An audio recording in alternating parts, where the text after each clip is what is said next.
So we launched this brand 2 years ago, as we described, dirt to shirt in 750 miles. But what we found is even more interesting is that it's the only apparel line that is completely transparent from the consumer all the way back to the farmer. So when you buy an apparel product today, the best you'll get is country of origin. I spoke at NC State last week, and I usually have a bet with the students there.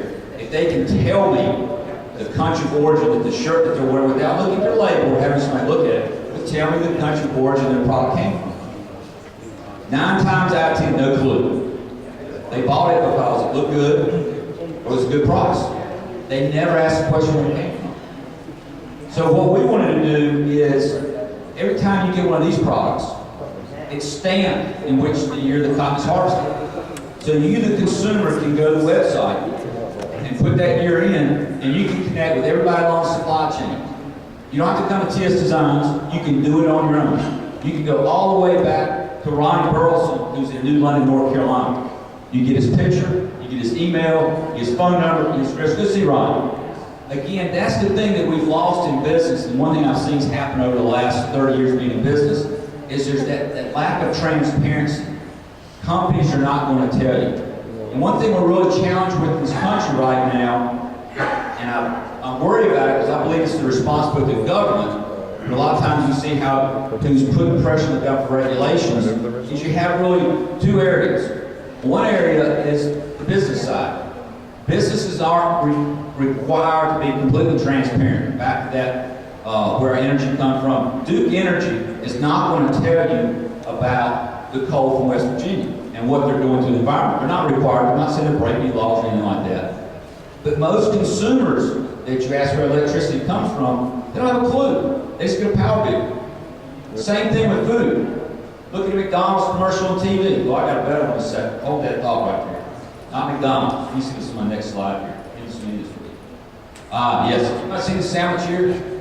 Oh, Kentucky Fried Chicken's latest sandwich, the Double Down. So good. They take 2 fried chicken breasts, and in the middle, they put bacon and cheese. I don't have enough place on the screen to put up how much sodium and fats in that thing there. So that's what, that's what KFC, I just saw the commercial the other day, and they had like college kids advertising, like fit 20-year-old kids, they look great, you eat that thing. I don't think most people that eat that are fit or whatever. We won't make them screwed there. But that is what the food industry is showing us. And the food industry is not required to tell you what happens when you eat a lot of that. And the challenge, and this is a new passion and thing that we're working on at TS Designs, is we want to connect everybody to sustainable, healthy food. And if you would come to TS Designs, you will see a very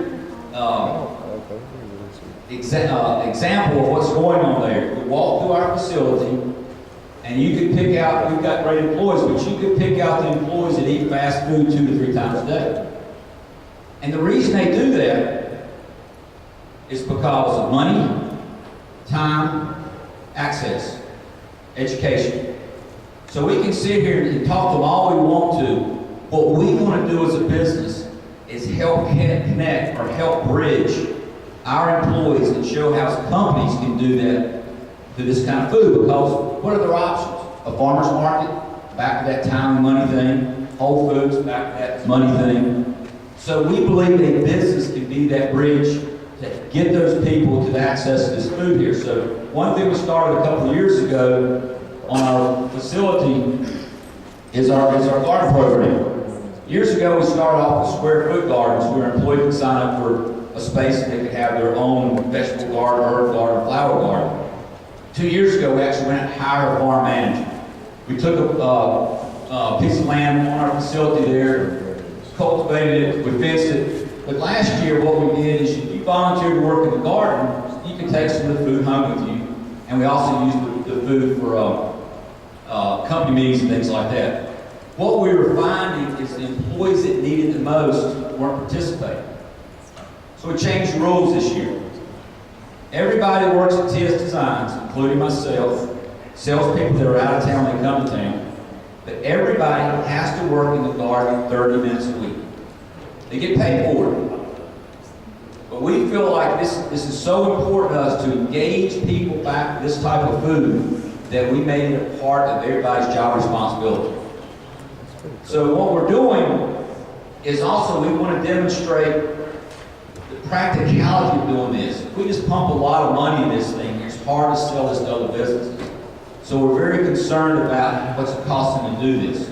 So we basically built a little greenhouse inside the building. We started most of our plants by seed. That cuts back our costs. A good input irrigation system in. We actually brought in chickens this year. Now our employees have access to fresh eggs. I don't know if y'all have heard the terminology up here at Appalachian called permaculture.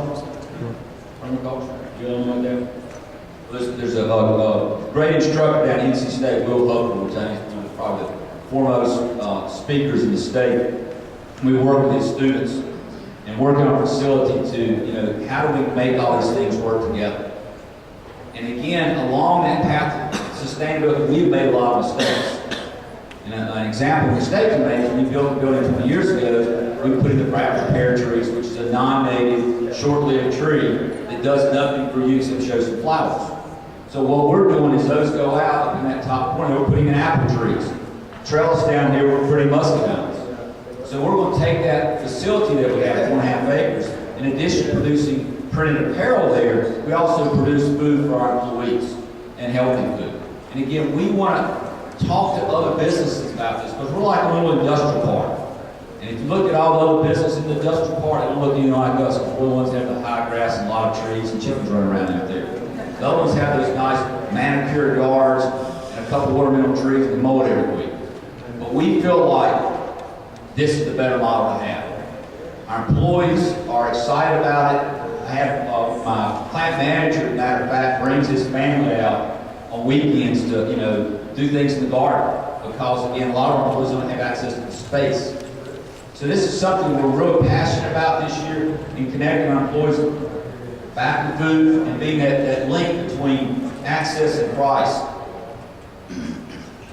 The other thing I've learned in this journey I've been on, and again, when we were our initial t-shirt business, it was the branded stuff. And when I see my brand stuff, we do a lot of travel. You're going to New York, you're going out to Portland, Oregon, and stuff like that. And we pretty much forgot about our local community.